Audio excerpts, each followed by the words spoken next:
Well, it's the 13th of May, Thursday. Another coastal camp. We're not quite sure where. The weather is a little bit iffy, very windy from the east or southeast, and quite chilly, but with very heavy showers. So I've got my wet weather gear with me. I've got to go to Shanklin to pick up my friend, and then we're off. Well, the rain's eased off. I'm going to make my way down here. This is pretty steep, I must admit. So let's be careful here. Got a lot of weight on my back.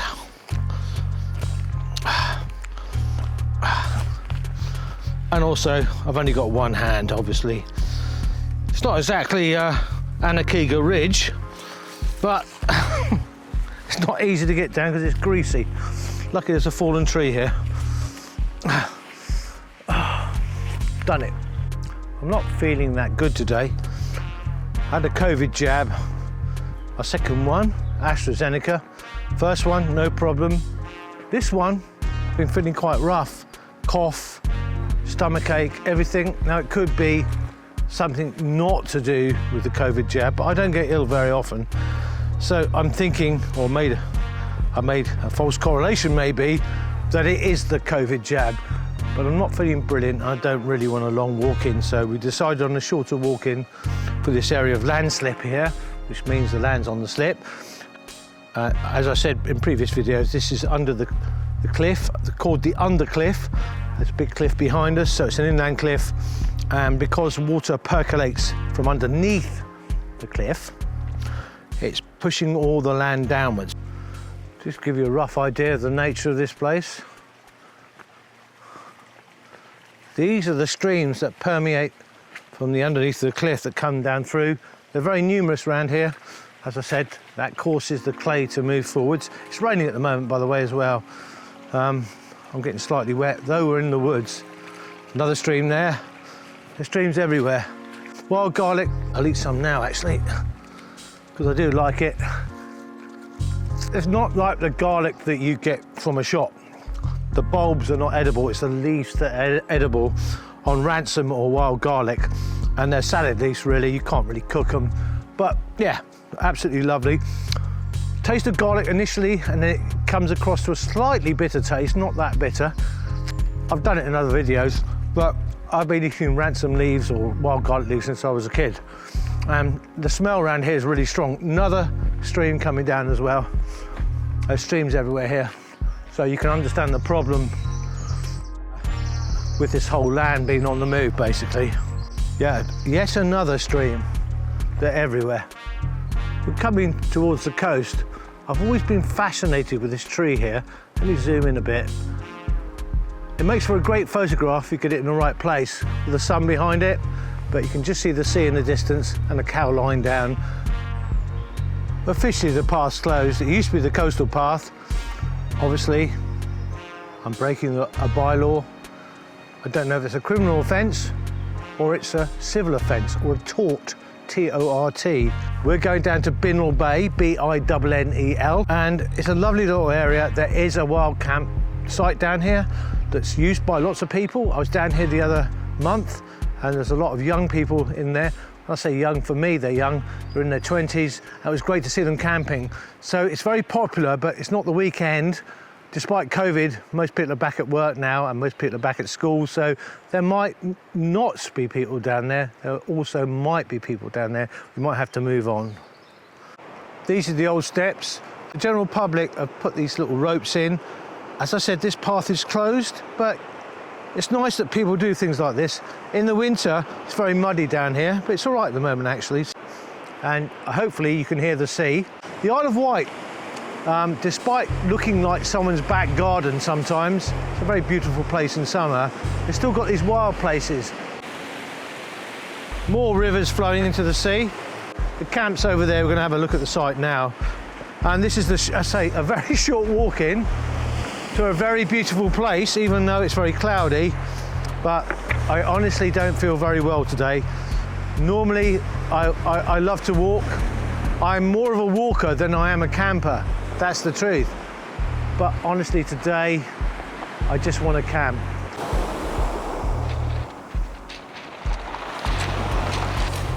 Now, you could see some stonework in the sea there. I might zoom in actually. There was a harbour down here and houses, but nature took its course and basically took everything away. Come down here in a storm, and believe me, it's very, very spectacular. It's only a force 2 or 3 today, and it's quite rough. But when we get up in there, we're definitely sheltered from the wind. So you can see the entrance there. There's many entrances as well, by the way, and many places to camp. I'm going to go up the slope here, and we might be a bit squeezed for space because most people will bivvy down here, but we're going to pitch. But if it's really out of the wind, I might not even pitch and just bivvy. Let's see how we get on. So you can see the wooden structures have been put here. Pull myself up. So you could even bivvy up on that. Notice the rubbish as well. Unfortunately, you know, that's the way some people are. I don't get angry about it because aluminium will actually break down in seawater. So yeah, but anyway, people have built these structures here. I'll show you more in a minute as well. There's even a hut there, which my friend has stood by at the moment. So, and a hammock already been put up. So you can see what I mean by a very popular site for wild campers. So yeah, we don't know quite if we're going to stay here or not. Let me step back from this. People are putting their rubbish in there. Whether they're going to take them away, I don't know. But someone that says built the hut and there's stuff hanging around all over the place. I've decided to pitch up here. And plus I can use that as a storage area. My friend's going to pitch on the wood down there, so should be interesting. I'm going to pitch here, so he's going to have a clean site, I'm going to have a bit of a dirty site.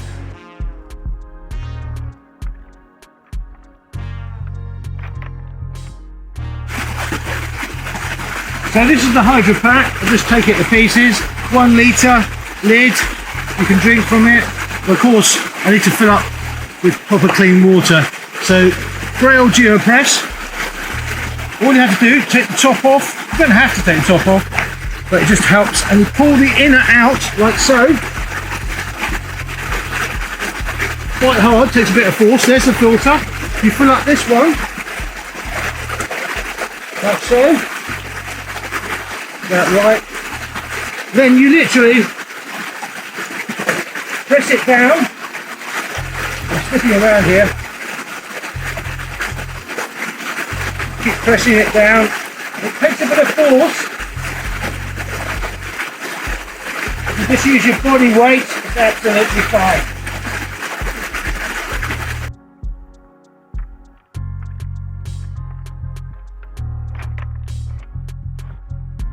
So, whether they've collected it or left it, at least it's in one place, I suppose. I reckon they drank it down here. It's a very popular place. It's a shame really. A pair of underpants in the tree there as well. There's a story behind that, I'm sure. Yeah. So it's quite a lovely little site. My friend's on the boards there. So he's camping on a hard surface. So he won't get muddy. I'm on this bit of earth here, so I'm probably going to stick myself in that little hut. I don't want to make things muddy inside my tent. Just go inside here for a bit, have some light refreshments, i.e. lager from a German, not lager, what am I talking about? Vodka. I'm not going to drink that all tonight. I'm going to mix it with a bit of water and some squash, concentrated squash I should say. So yeah, I'm going to shut down now for a while, let this rain die off and decide what I'm going to do. Well, it is raining. I'm inside this little hut here. Let me show you what it kind of looks like. So I'm sat in here, small amount of vodka, and I've got some concentrated squash, but I'm not going to the tent for a long while yet until things really settle down. This is heavy rain, so thank God we didn't do a huge walk-in. We literally walked half a mile to get down here because I wasn't feeling too good. I said I don't want to walk too far, so let's go down to Binnell Bay, and we've got down to Binnell Bay, and it's turned out to be quite good. If we'd been walking for 10 miles, we'd have been soaked by now and have to pitch up in the rain. I know that's part of wild camping, but it's nice not to have to do it. My little Camelback bottle with blackcurrant juice, vodka, and filtered river water. It's very nice. I'm not going to get smashed or anything. That's not how I enjoy myself when I go camping now. I just like to have a little swift one before I settle down for the night. I've just noticed something. There's a jigsaw puzzle in here. And that looks like Scotland. I'm not 100% sure, but it could be Germany because it's called Ravensburger. Oh God. Yeah. So if you get bored down here, you can do a puzzle. I mean, this little shelter, it's got little things to sort of hold things in here. It's a shame it's not a little bit longer because I honestly sleep in here. But as it is, it's not long enough. And they've used wood off the beach, flotsam, floated in. So yeah, and it's waterproof. It seems to be working. So they probably used a bit of tarpaulin off the beach. All sorts get washed up here. Everything gets washed up here, including bodies as well sometimes. But yeah, what a lovely little place. It saved my bacon because I would be inside the tent sort of trying to inflate my mattress, etc, etc. I've no mobile phone signal down here whatsoever, but I'm quite content to sit here. The great thing about sitting in places like this, you stop thinking. You just sit and take it in. Fantastic. Update. It's a place called Hartstop, Hartstop, in Cumbria, so in the Lake District. And I've just dropped some pegs out, some bits out, so I've got to be careful and put them back in. Excuse me.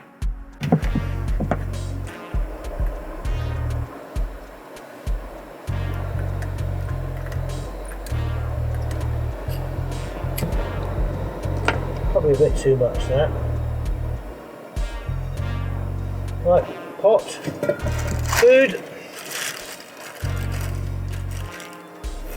So let's get this into the pot here. Never used this before.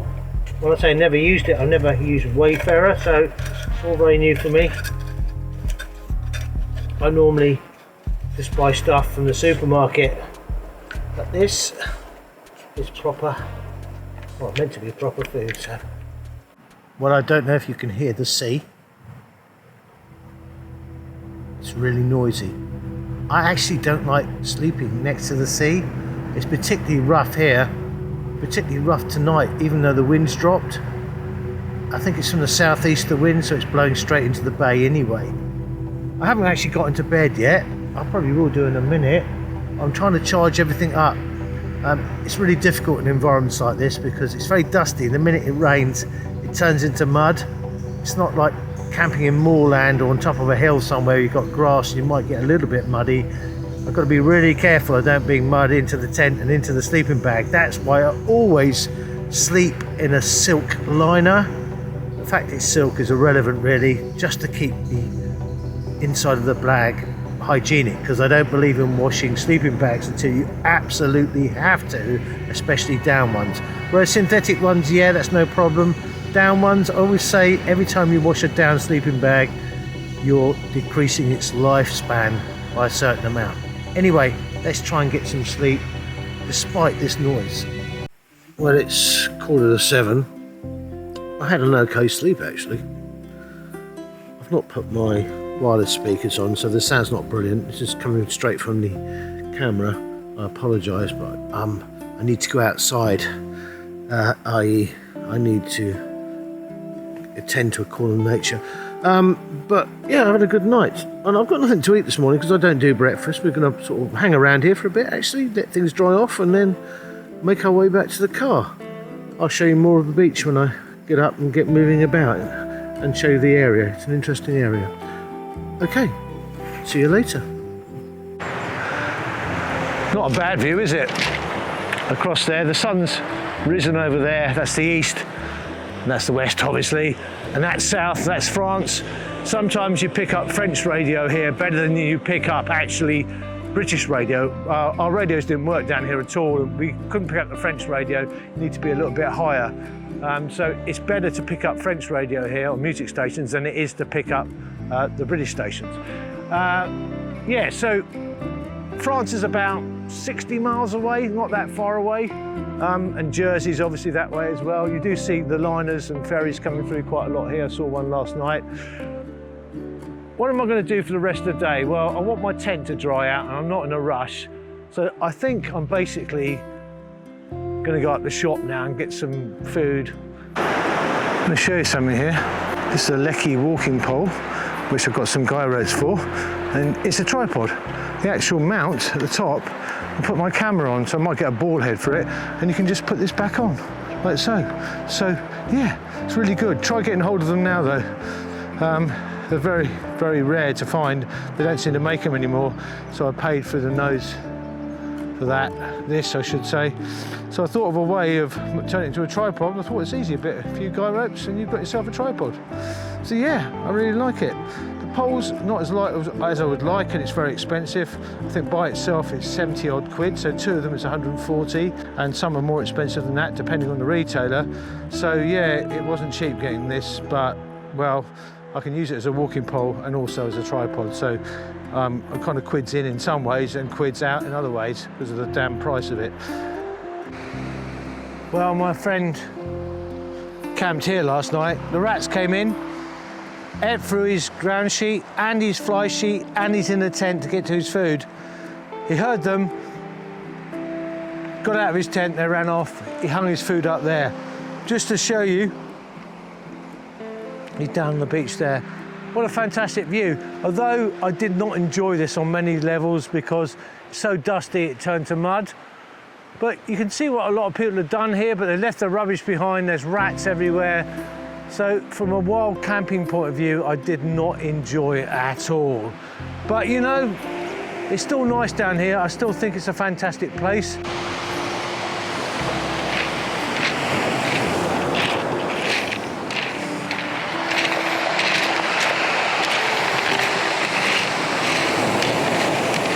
But Peter kindly put these ropes here, so onwards and upwards.